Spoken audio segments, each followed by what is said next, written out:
Imagine you're a woman living 10,000 years ago. No pads, no tampons, no pharmacy, no packaging, no products designed specifically for this at all. And yet, roughly every month, for decades of your life, your body needed a solution anyway. So what did you actually do? It's a question that affected literally half the human population for the entire span of human history.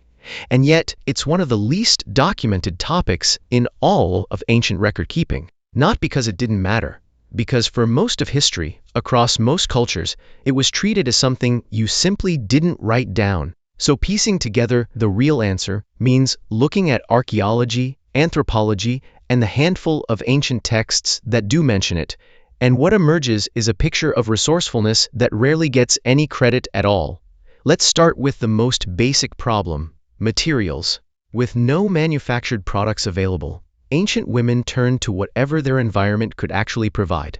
Evidence and historical accounts point to softened moss, folded strips of animal hide, wool, and various plant fibers being used and reused as absorbent material. In ancient Egypt, historical sources suggest that softened papyrus, the same plant used to make one of the world's earliest writing surfaces, may have been rolled and used in a similar way. Ancient Greek medical texts make reference to methods involving wrapped, softened materials as well. None of this was standardized.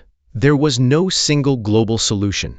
Every culture, working with the plants, animals, and materials available in their own environment, arrived at some version of the same basic idea: find something absorbent, something reusable or discardable, and make it work.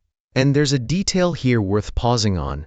The very word we use today, menstruation, comes from the Latin word for month, mensis, which itself traces back to an even older root connected to the moon. That's not a coincidence. Across a striking number of unrelated ancient cultures, on different continents, people independently noticed that the menstrual cycle and the lunar cycle run on a strikingly similar rhythm. For some ancient societies, this connection wasn't just observed, it became genuinely useful, folded into some of the earliest systems humans developed for tracking time itself. In a world without written calendars, a woman's own body could function as a working clock, month after month, whether anyone acknowledged it out loud or not. But materials were only part of the story. Just as significant was what different cultures believed about the experience itself, and those beliefs varied enormously.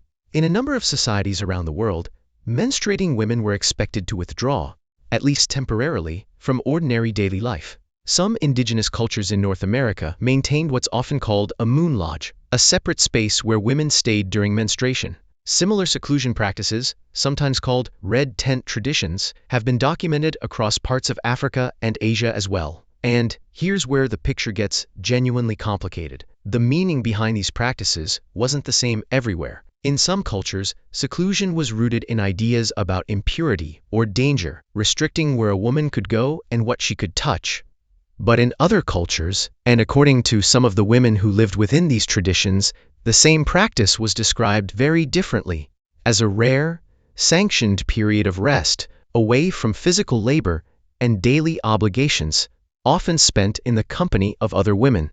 The exact same structure, seclusion during menstruation, could function as restriction in one culture and as something closer to community and relief in another. Religion, too, became deeply entangled with menstruation. Almost everywhere it left a written record. Many of the world's major religious traditions, independently of one another, developed specific rules around menstruation and ritual purity.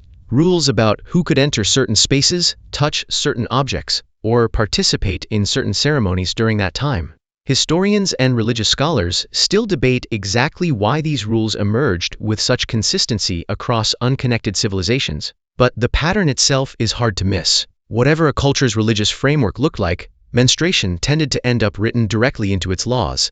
Here's something else that rarely gets mentioned, and it changes the picture significantly. Ancient women likely menstruated far less often across their lifetimes than most women do today. It sounds counterintuitive, but the reasoning holds up. Without modern birth control, women in many ancient and traditional societies experienced pregnancy earlier and more frequently, and prolonged breastfeeding, often extending for years per child, naturally suppresses ovulation for much of that time.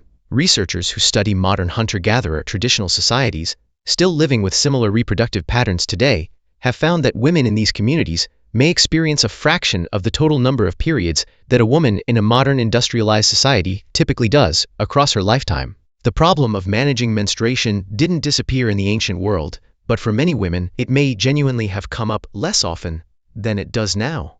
None of this means the ancient world had this figured out cleanly. Materials had to be prepared, cleaned, or discarded without the hygiene infrastructure we take for granted today. Cultural stigma, in many places, made an already physically demanding experience socially isolating as well. And because so little was written down directly, an enormous amount of practical, generation-to-generation knowledge simply never survived at all, passed only through word of mouth between women, and lost whenever that chain of memory broke. And then, remarkably recently, something shifted. Commercially manufactured menstrual products barely existed before the late 1800s. Disposable pads began appearing in stores only around the turn of the 20th century. The tampon, in the form most people would recognize today, wasn't patented and commercially sold until the 1930s, which means for the overwhelming majority of human history, every single ancient society, every single civilization we study, every single generation, before roughly the last 100 years, this was managed entirely through homemade, reused, resourceful, culturally specific solutions, with essentially no manufactured help at all. It's easy to overlook this kind of history, precisely because it was designed by cultural silence to be overlooked. But think about what it actually represents. An experience affecting half of every generation that ever lived, solved quietly, constantly, and independently in nearly every corner of the world, using nothing but moss, cloth, plant fiber, careful observation of the moon, and knowledge passed from woman to woman without ever needing a single word written down. It wasn't a footnote in ancient life.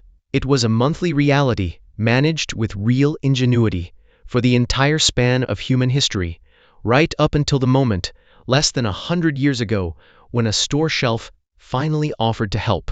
If you want more of the history nobody actually teaches you, subscribe, because next week's video is about a fear that shaped ancient cultures on nearly every continent, even ones that never once made contact with each other.